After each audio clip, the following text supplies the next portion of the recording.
Então, vamos mergulhar juntos nesse trecho do capítulo 16 de Mateus, começando com os versículos 1 até 4 e depois dos 5 ao 12. Aqui encontramos Jesus confrontando duas seitas judaicas, os fariseus e os saduceus. Embora eles fossem diferentes em suas doutrinas e práticas, nesse caso, unem-se em algo comum: a tentativa de colocar Jesus em uma situação desconfortável, esperando que ele realizasse algum tipo de sinal grandioso, uma prova celestial para satisfazer suas demandas. Eles não queriam um sinal para crer, mas para testar, quase como uma armadilha. Nos primeiros versículos vemos essa provocação dos fariseus e saduceus. Eles dizem a Jesus: "Mostra-nos um sinal do céu." No fundo, o que eles queriam não era edificação ou crescimento espiritual. Eles buscavam um espetáculo, uma demonstração de poder que fosse do seu agrado e que, ao mesmo tempo, colocasse Jesus em uma posição de submissão às exigências deles. A questão aqui não era a fé genuína, mas a desconfiança, uma incredulidade disfarçada de curiosidade. Jesus, em sua resposta, não apenas recusa essa exigência, mas mostra como eles eram capazes de interpretar os sinais climáticos e entender que o céu vermelho de noite indicava bom tempo, enquanto um céu vermelho de manhã prenunciava tempestade.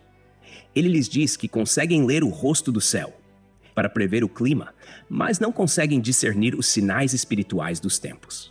Em outras palavras, Jesus expõe a hipocrisia deles. Conseguem perceber o natural, mas estão cegos ao espiritual.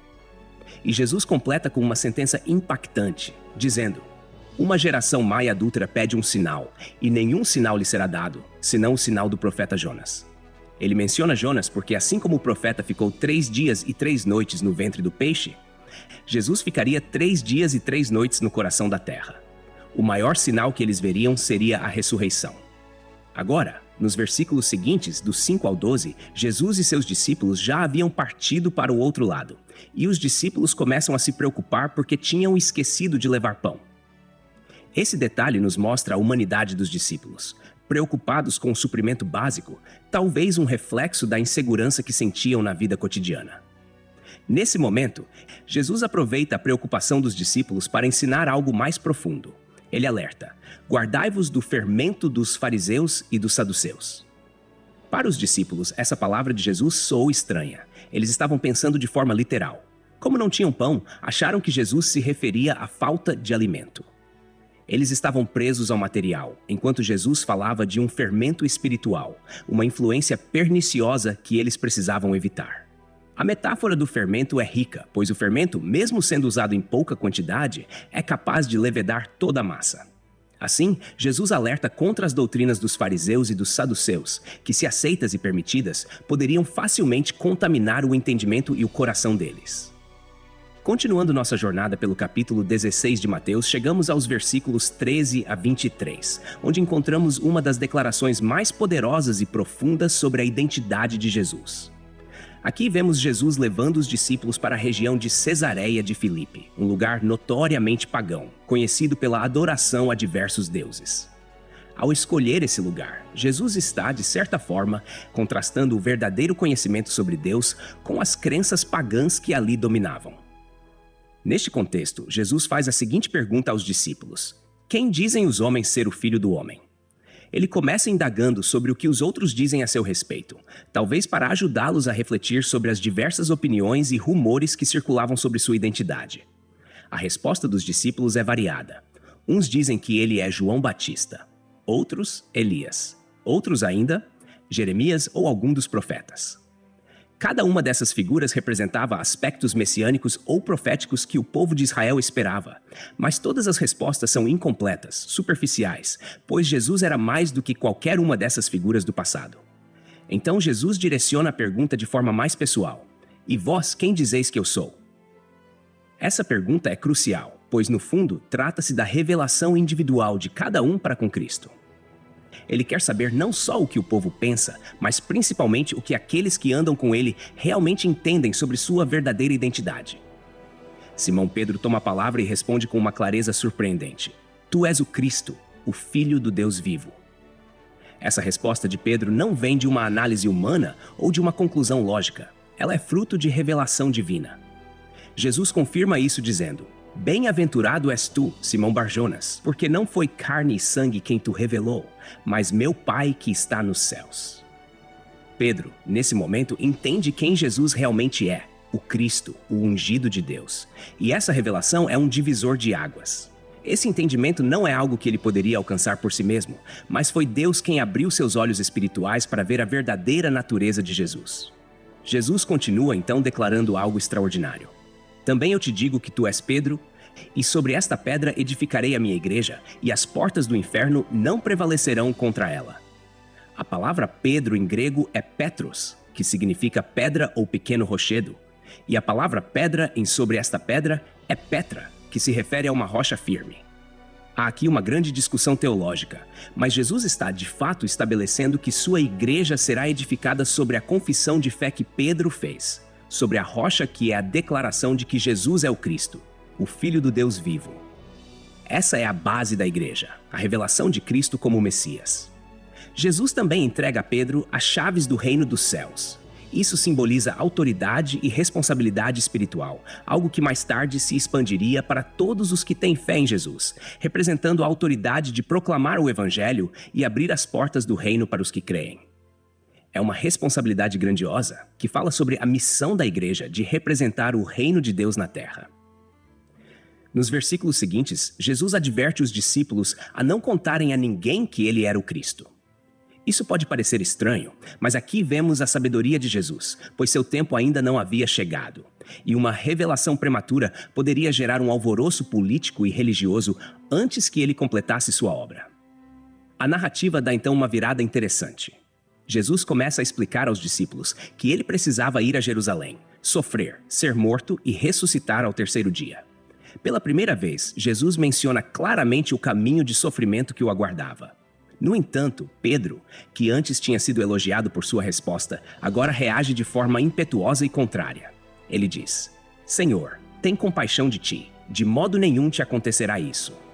Nesse momento, Pedro ainda está pensando de maneira humana, talvez com o desejo de proteção e amor por Jesus, mas sem entender que o sofrimento do Mestre era parte fundamental do plano de Deus. Então Jesus responde a Pedro de maneira dura: Para trás de mim, Satanás! Tu és para mim pedra de tropeço, porque não cogitas das coisas de Deus, e sim das dos homens.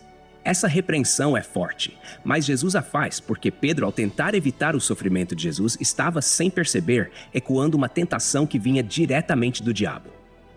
Essa reação de Pedro mostra o quanto ele ainda precisava amadurecer em sua compreensão do ministério de Jesus.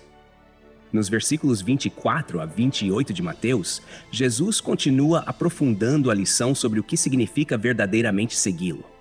Após repreender Pedro, ele volta-se para os discípulos e declara um princípio poderoso e radical. Se alguém quer vir após mim, negue-se a si mesmo, tome a sua cruz e siga-me. Com essas palavras, Jesus coloca em foco a essência do discipulado, o abandono do próprio eu, dos próprios desejos egoístas, e o compromisso de carregar a cruz, símbolo de morte e renúncia total. Essa expressão tomar a cruz era chocante para os discípulos, pois a cruz, naquele tempo, representava a pena de morte mais humilhante e dolorosa, reservada para criminosos. Jesus, no entanto, usa essa imagem para ilustrar o nível de entrega e sacrifício que ele espera de quem deseja segui-lo. O caminho de Jesus não é de glória mundana ou de reconhecimento terreno. É um caminho de entrega e de morte para o ego, para que a vida de Cristo possa florescer em nós.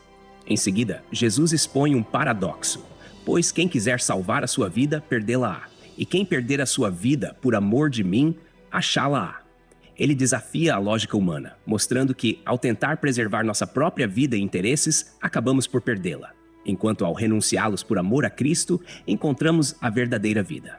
É como se Jesus estivesse nos revelando que, ao abrir mão do nosso apego às coisas deste mundo e ao controle sobre nossa própria vida, descobrimos o verdadeiro propósito e a plenitude que só Ele pode oferecer.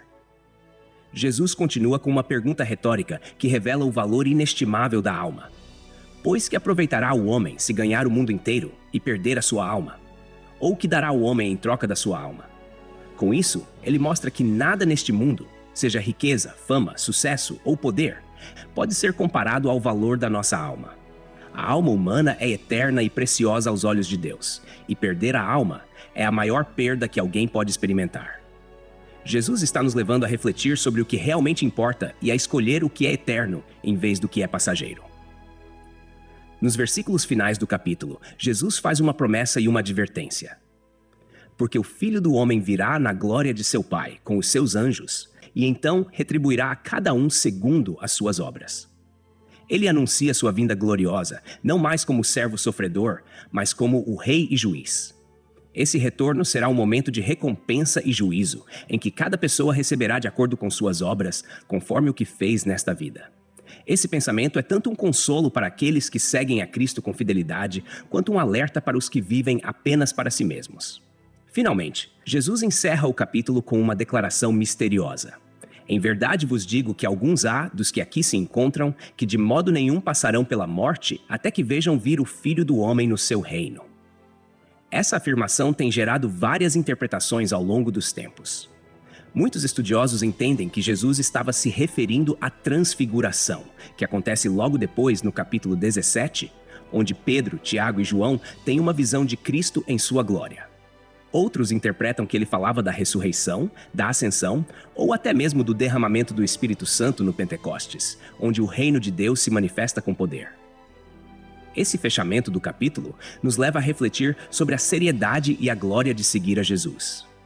Ele nos chama a uma vida de entrega e renúncia, mas com a promessa de que essa entrega não será em vão. O caminho da cruz é difícil, mas é o único caminho que conduz à verdadeira vida e à recompensa eterna. Assim, com esses ensinamentos, Jesus nos deixa diante de uma escolha. Abraçamos o chamado ao discipulado com toda a sua renúncia e sacrifício ou buscamos nosso próprio caminho? Texto e produção Douglas Vieira. Trilha sonora 50 Sounds, faixa The Storyteller. Música por 5sounds.com. Voz ChatGPT 4.0. Bibliografia. Comentários expositivos. Hernandes Dias Lopes, editora Agnus. Comentário bíblico Matthew Henry, editora CPAD. R.N. Champlin, editora Agnus. Charles Spurgeon, Os Tesouros de Davi, editora CPAD.